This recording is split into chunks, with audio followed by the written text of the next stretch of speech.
อร์เมชั่นของเรา คนนี้ชื่ออะไรนะ ดาวประจำเมือง หน่วยก้านดี โอ้เท่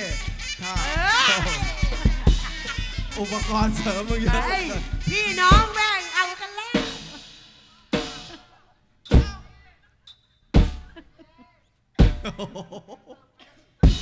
เอาไว้ฉันลึกเถอะด่ามึงไปไหนเนี่ย ตัวนี้ก็เยอะ โอ้ยตัว โอ้เรื่องอะไร นี้ชอบอ่ะ อุปกรณ์มึงนี่เยอะนะเนี่ย เดี๋ยวเรื่องหน้าเป็นโจ๊กนะลูกนะ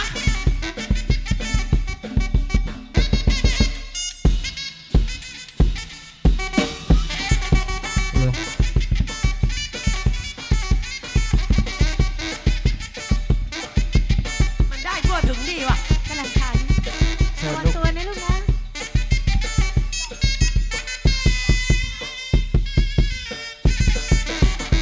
ฆ่ามัน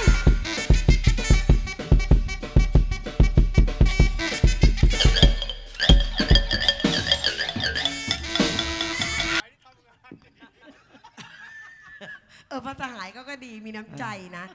พัด อย่า เพิ่น อย่ายุ่งกับเมียเรานะคนนี้เราหึง หัวหน้า เดี๋ยวพรุ่งนี้กูแยกไปตั้งคณะ ณสถานที่นี้ คงไม่มีใครแล้วใช่หรือไม่ ยังมีเราอีกหนึ่งคน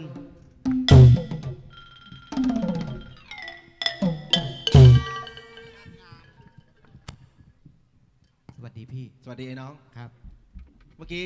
เอ็งจะมาประลองด้วย เสียงผมเองจะประลองด้วย เสียงเอ็งเนี่ย ครับ นี่หน้าไปโดนอะไรมาเนี่ย โดนติจะถามทำไมเล่า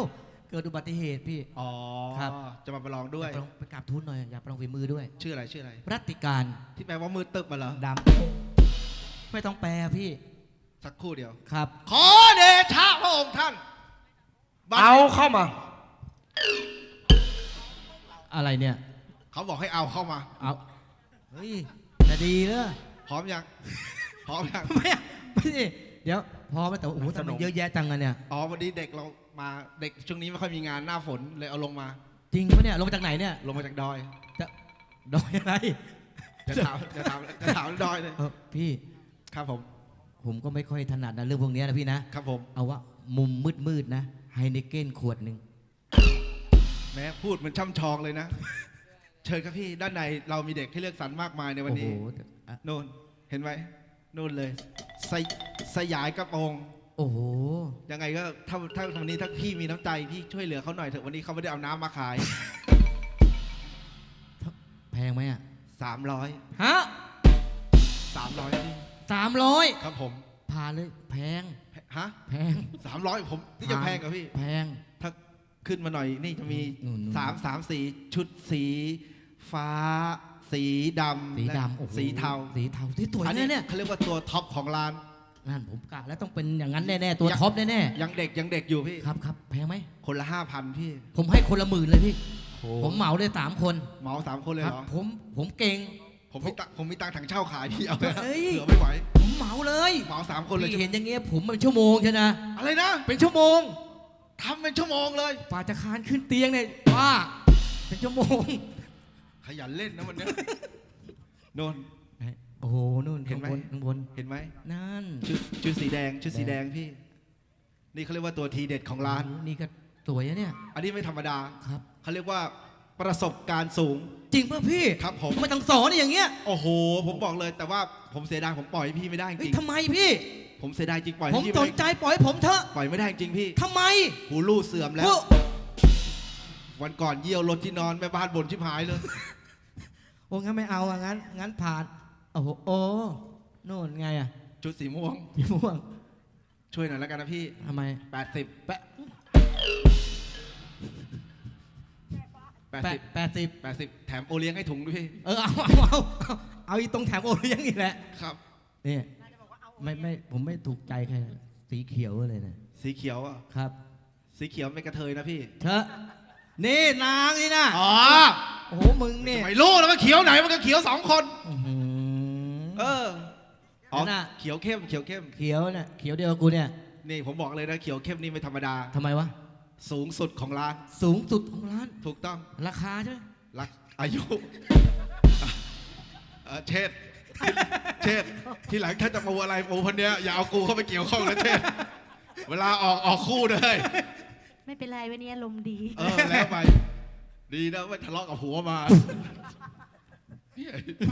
มึงจะพาเตียแล้วมึงอ่ะเท่าไหร่แพงเปล่า โอ้คนนี้ผมก็ปล่อยให้พี่ไม่ได้จริง เอาอีกแล้วทำไมผมสนใจคนเนี้ย ผม ทางร้านเนี่ย ปล่อยให้ไม่ได้จริงพี่ เพราะอะไร ผัวดุ พวก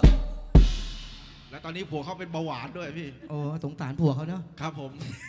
ไม่รู้จะสงสารใครดี งั้นเข้ามาลองดีกว่า เชิญครับพี่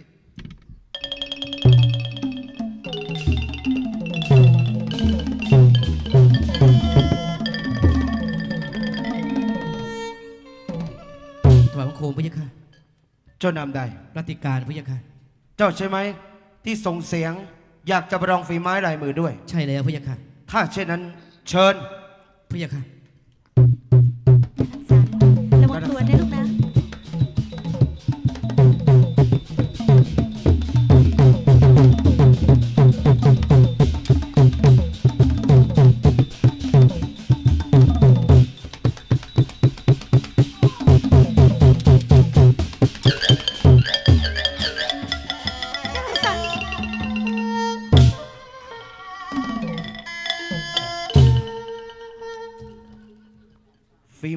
ฝีไม้ลายมือดี พระยะค่ะ ใช้ได้ บอกแล้วว่าอย่าคุยกับอีกบมากคู่สลับกันแล้ว เจ้ารัติการ พระยะค่ะ เจ้ามีชัยชนะในการประลองฝีไม้ลายมือ เจ้าต้องการอยากจะได้ยศถาบรรดาศักดิ์พิเศษอะไรหรือเปล่า เราอยากเป็นเจ้า เราจะทำตามสัญญา ขอเวลาอีกแป๊บหนึ่งอ่ะใหม่ อะไรอ๋อเล่นอะไรไม่กระถาง อะไรกันเนี่ย มันใช่เรื่องสำคัญไหมเนี่ย ฮะ มันใช่เรื่องสำคัญหรือเปล่าฮะผมไม่ได้ซีเรียสอะไรเลยเนี่ย แต่คุณมาทำอย่างเงี้ยมันไม่ถูกต้องอะไรวะปะโถ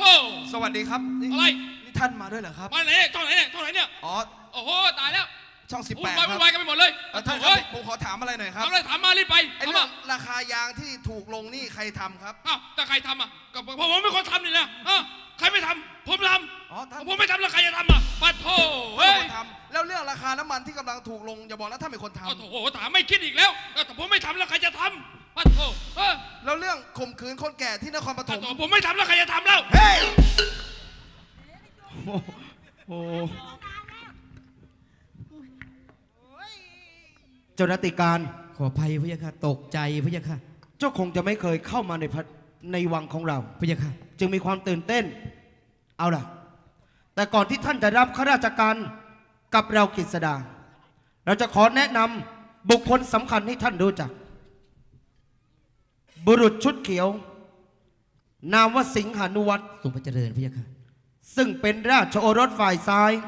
ที่เกิดขึ้นกับซิโรชินี ทรงพระเจริญพระยะค่ะ แล้วเด็กหนุ่มที่เจ้าดีประลองฝีไม้ลายมือ เมื่อสักครู่นี้ นามวณรังสรรค์เป็นสายเลือดที่เกิดขึ้นกับ ทรงพระเจริญ นันทยา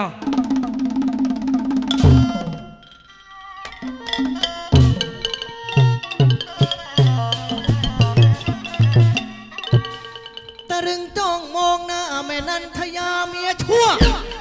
หมดเวลาทำการแสดงแล้ว เฮ้ย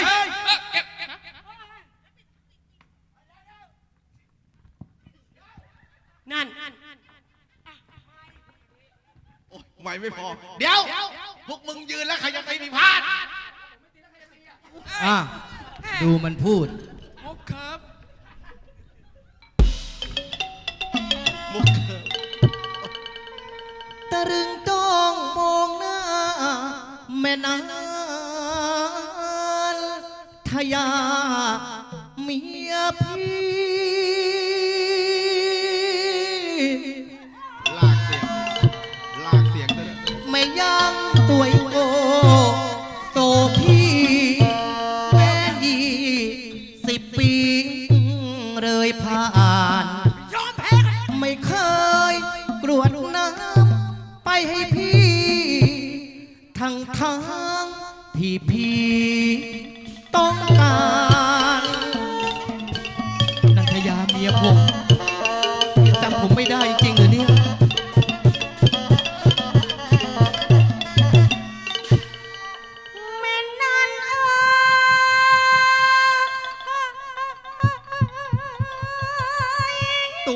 เมียผม นางอันทยาต้องนั่งรอวันวานเหมือนโดนจุดโฟกัสเมื่อพบท่านรัติการเหมือนเคยได้เห็น มาจากไหนดูคลับคลายคลับคลายแต่เขาก็ไกลไว้ชลา สุดเลยทีเดียว แต่ก็ยังพูดจาเข้าขาเห็นเขามองจับจวงเข้าไปถึงดวงวิญญาณผมจะขออนุญาต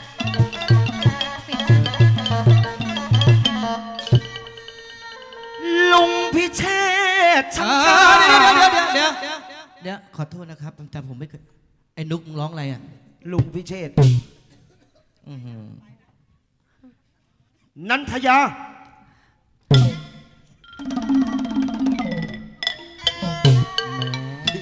เดี๋ยวนี้ไม่ธรรมดานะ มีคนรับกระดุ้งแทนด้วย พิเชษฐ์ช่างกล้ามองเมียข้าดวงแก้ว มึงคงไม่แค้วหัวขาด ไทยไม่ใช่ มองแม่ยายีอยากยุรยาตมองนุชนาตเมียนั้น มึงเหมือนกับมดที่ตื่นเต้นมาอยากมองเห็นน้ำตาล กระหม่อมขออภัย ที่แสดงกิริยาไม่เรียบร้อยต่อหน้าบังคับพี่ยักษ์ เอาละเมื่อเจ้ามีชัยชนะในการประลองฝีไม้ลายมือ เราจะประทานยศถาบรรดาศักดิ์ให้ท่าน เป็นถึงราชครู ทุกคน แยกย้ายไปพักผ่อนตามอัธยาศัย ส่วนสุวรรณราชา เราจะพาท่านเดินชมธรรมชาติในพื้นแผ่นดินของเรา น้อมตรงเสด็จทุกๆพระองค์พี่ยักษ์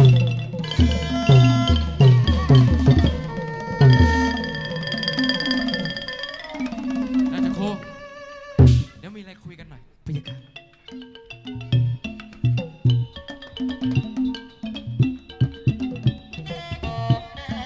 ไอ้ราชการผู้นี้รูปร่างมันคล้ายๆกับคลาและชื่อมันติดอยู่ที่ริมฝีปากแต่ฉันนึกไม่ออก ว่าฉันเคยเห็นมันที่ไหน ต้องคอยจับตามันให้ดี ไม่ชอบมาพากล ฉันนี่แหละ จะเป็นคนฆ่ามันด้วยมือของฉันเอง เกิดข้อกังขาขึ้นในใจของราชครูมังกุฎงสงสัยในตัวของราชครูมังกุการราชครูหลวง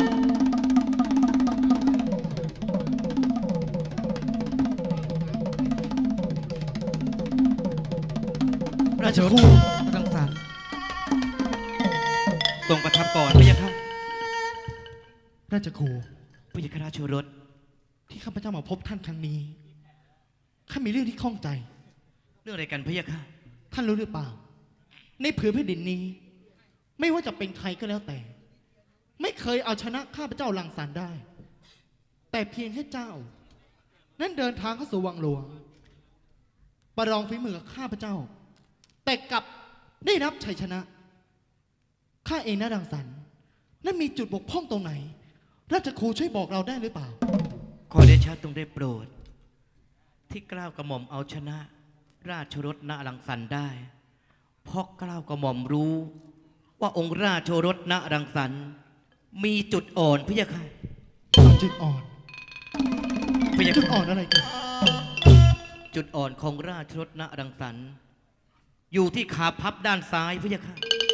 พับด้านซ้าย พี่ยักษ์กระหม่อมถึงเอาชนะได้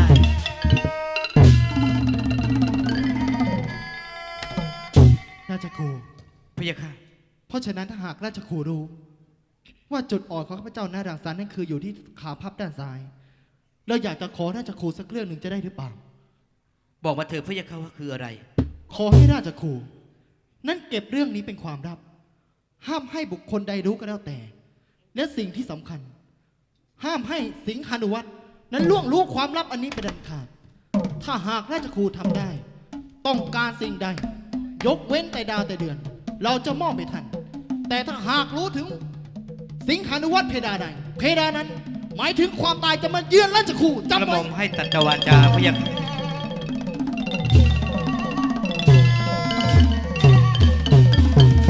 เจ็บใจนะ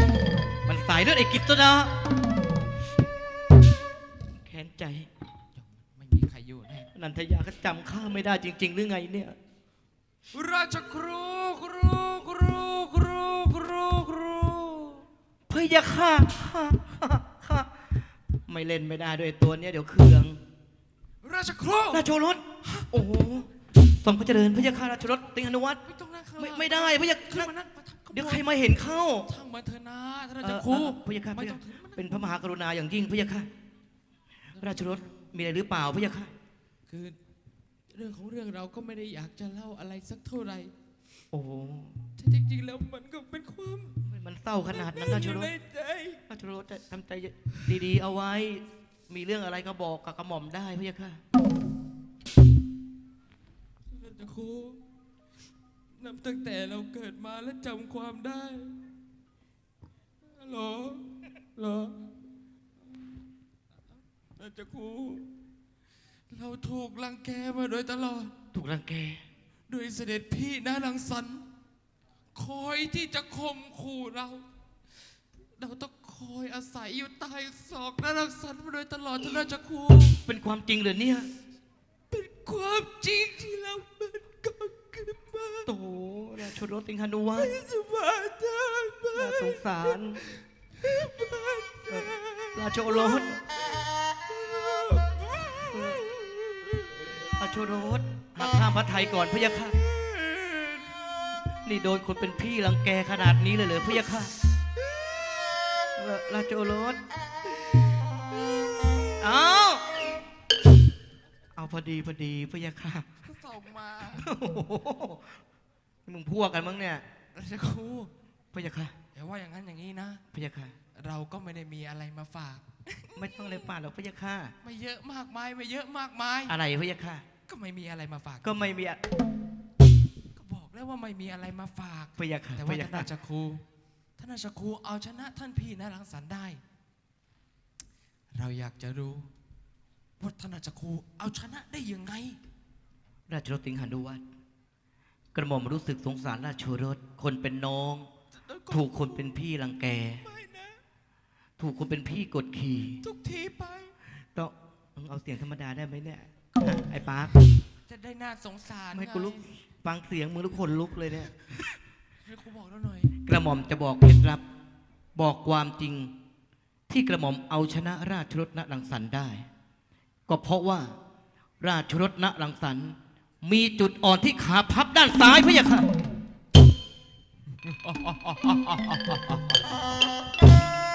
ขาพับด้านซ้ายอย่างนั้นเหรอไอ้ยอดลังสรรค์วันนี้มึงเสร็จกูแนะ ราชรถเป็นอะไรพะยะค่ะ เอ้าพอดีว่าเรากำลังคิดอะไรเพลินๆไปหน่อย อ๋อพะยะค่ะ ราชครู พะยะค่ะ เราต้องขอบใจราชครูมาก ไม่เป็นไร บอก พะยะ ความลับเรื่องนี้ พะยะค่ะ เราสัญญาว่าเราจะไม่บอกใคร พะยะค่ะ แล้วต้องมีโอกาสเมื่อไหรเก่ง กวาง งูเห่า โอ้โห อย่าลืมไปแวะซื้อมาให้เราด้วยล่ะท่านราชครูอยากกินมาหลายทีแล้ว วันนี้ขับไปก่อนนะราชครู น้องตรงเสด็จพะยะค่ะ ขอบใจมาก พะยะค่ะพะยะค่ะ ๆไอ้นาลังสันวันนี้มึงกับกูไปรู้กันแน่ เป็นไรพะยะค่ะ คิดอะไรเพลินๆไปหน่อย โอ้โหเปลี่ยนเสียงเร็วแท้ คิดดังขนาดนั้นเลยเหรอวะ ไอ้ราชบุตรหน้าโง่มึงสองพี่น้องนะหลงกลกูแล้ว กูเข้าไม่ถึงตัวพ่อมึงไอ้กิตดา ก็ไม่เป็นไร แต่กูนี่แหละ จะเสื้อให้มึงสองพี่น้องฆ่ากันเอง นันทยาที่หน้าท้องพระโรงหลวง นางจำข้าไม่ได้จริง ๆ หรือว่านางแกล้ง ถ้ามีโอกาสข้าจะไปหานันทยาถึงตำหนักไหน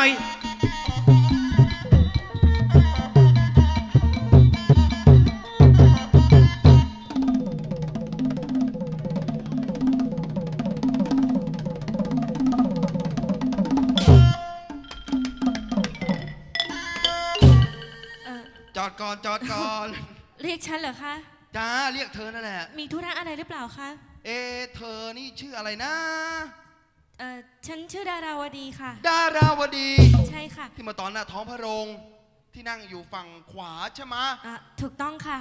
ว่าแต่คุณดาวประจำเมืองมีอะไรหรือเปล่าคะ เฮ้ยจำชื่อเราได้ด้วยเหรอ อ้าวก็ฉันเป็นนางข้าหลวง ฉันมีหน้าที่ต้องดูแลทุกๆ คนแขกบ้านแขกเมืองด้วย ตื่นเต้นจังเลย ดาราวดี มีแฟนยังอะ อุ้ยคือว่าก็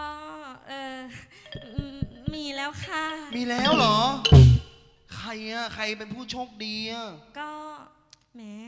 จะพูดดีไหมนะ ก็พระองค์ท่านนรังสรรค์นะจ๊ะ อ๋อนี่แฟนองค์นรังสรรค์ ถูกต้อง ตายแล้ว ว่าแต่มาถามถึงเรื่องแฟนน่ะถ้ามีอะไรหรือเปล่า ก็คือว่าเอาจริง ๆแล้วเนี่ย ที่เดินทางมาเนี่ยเข้ามาในเมืองยังไม่เคยเจอใครที่สวยเท่าดาราวดีมาก่อนอย่างนี้ถ้ามีแฟนแล้วไม่เป็นไร พี่ขอเป็นกิ๊กสักคนได้ไหม เดี๋ยว ขอโทษนะ ฉันคงได้ยินอะไรผิดไป เอาเป็นว่า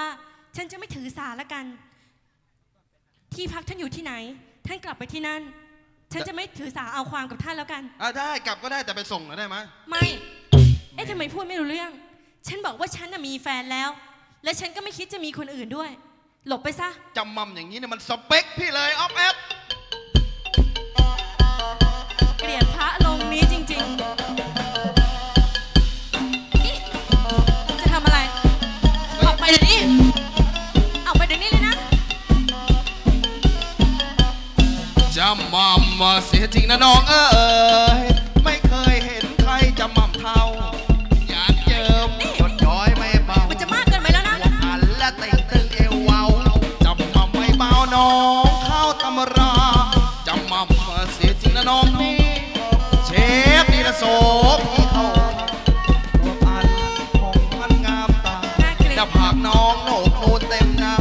เตะลูกกันตาโสภาโสพี ขออย่ามาทำคักๆทำท่ายักๆไม่น่ารักเลยนี่ ขออย่ามายุ่งกับฉัน ฉันขออย่ามายุ่งกับฉัน ได้รักจำจังแฟนพี่ก็ดี ไม่มีวันซะหรอก มั่มเสียจริงนะน้องนางขาวจังขาวดังสำลี น่าเกลียด นายกยัง โอ้ยนี่ ลูกหัวหน้ากลัวยังไม่มีจะมั่มอย่างนี้สวยดีนะควันตาดาราวดี ไม่รู้เรื่อง ฉันบอกว่าฉันมีแฟนแล้ว แล้วเธอจะเข้ามาว่าฉันจำมั่นน่ะฉันออกจะผอมเพรียว เฮ้ยพี่ชอบเป็นสเปคเลยมานี่ ไปฉันนะ จำมั่มมาเสียจริงนะน้องเอ๋ยไม่เคยเห็นใครจำมั่มเท่าหยาดเยิ้มหยดย้อยไม่เบา ไม่มีใครอ อว ยู่ บอันและเต่งตึงเอวเว้าจำมั่มไม่เบาน้องเข้าตำราจำมั่มเสียจริงนะน้องนี่เชฟดีและโซพีเข้าท่าอวบอันและผมอันงามจำมั่มน้องโหนกนูนเต็มหน้าแต่ลูกกระตาโสภาโสพี ขออย่ามาทำคักๆทำท่ายักๆไม่น่ารักเลยนี่ ฉันขออย่ามายุ่งกับฉัน ฉันบอกว่าอย่ามายุ่งกับฉัน ถ้าได้รักแจ่มจันทร์เป็นแฟนพี่ก็ดีจะมั่มมาเสียจริงนะน้องนางขาวจังขาวดังสำลี พูดไม่รู้ บั เรื่ น อง ทายกย้ายยวนวีลูกหัวแม่หน้ากลัวยังไม่มี จะมั่มอย่างนี้สวยดีนะควันตา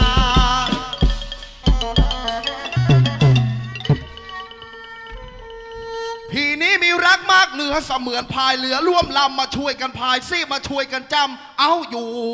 ในลำเรือใหญ่ ถ้าเราอยู่ในเรือแล้วเรือจะจมไหมอะโหดร้าย อันเนี้ย ฮัลโหลลืมเลยสิ พี่พายห่วง น้องคัดห่าง กันอยู่ในวังน้ำวนมาช่วยกันพายสองคนจะพาลำเรือวนแหวกว่ายนี่พอ เรือวิ่งชิวหัวเรือมันก็เชิด น้ำมันก็เปิดเป็นปลี พูดอะไรอะ ระวังแคมเรือสิมันจะฉีก พูดดีๆนะ ฉีกลงสลาย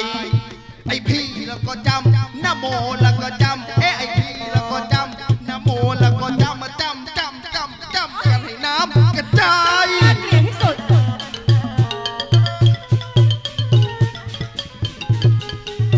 ดูเถื่อนมาก ร้องบอกพี่วีระวัดว่าฉันอึดอัดเอ้ยก็กินเบาๆสิลูกจะได้ไม่อึดอัด ไม่ใช่อย่างนั้น มา ท่านจะยืนไม่ใหญ่ท่านไม่ใครรู้เครือ ไม่คิดลงเรือลำใหญ่ ฉันร้องตะโกนกึกก้อง อย่ามาของเกี่ยว ทำไมจ๊ะทำไมจ๊ะ ร้องตะโกนกึกก้อง อย่ามาของเกี่ยว อย่าคิดมาเกี่ยวกล้ำกลาย มันจะมากไป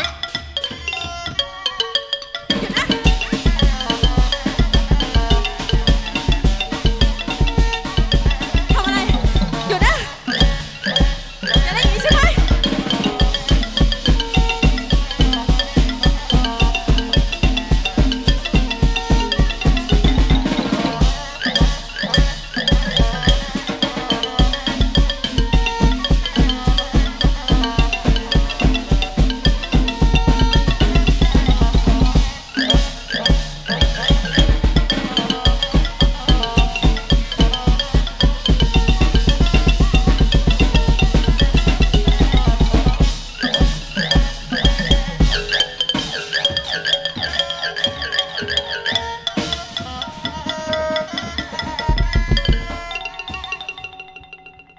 จดทะเบียนรถทันไหมท่านจดทะเบียนรถทันไหม น่าจะเป็นรถขยะเมื่อกี้คันใหญ่ๆเฮ้ยนี่มึงไอ้ดาวประจำเมืองนี่หวะกำลังคิดจะทำอะไรวะ พ่อก็เห็นอยู่แล้วว่าฉันกำลังทำอะไรเดี๋ยวนี้ไม่เกี่ยวพงถอยไป นี่เป็นบ้านเมืองของกูสิงหานุวัฒน์ถ้ากูไม่สั่งสอนมึงเสียบ้าง ทีหลังมึงจะคายตัวว่า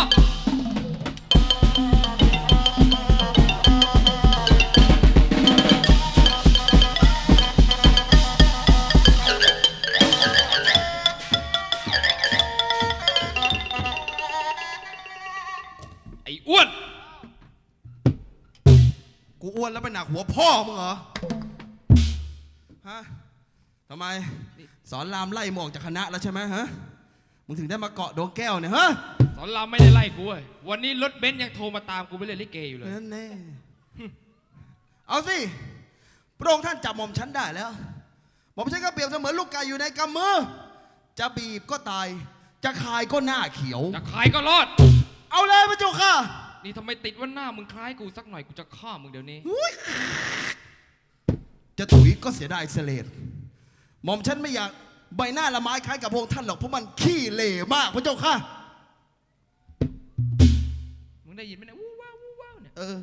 มัน ยังมีนิดๆหน่อย มันเสียงที่ไล่ยุงอ่ะ ๆเพราะฉะนั้นวันนี้กูจะฝากสิ่งเตือนใจมึงเอาไว้คราวหน้าคราวหลัง อย่าคิดไปทำกับใคร อ อีก ย่าทำอะไรอ่ะโอ๊ย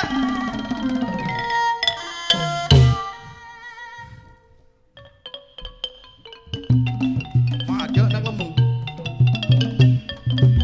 กูจะเอาเรื่องนี้ไปฟ้ององค์สุบรรณราชา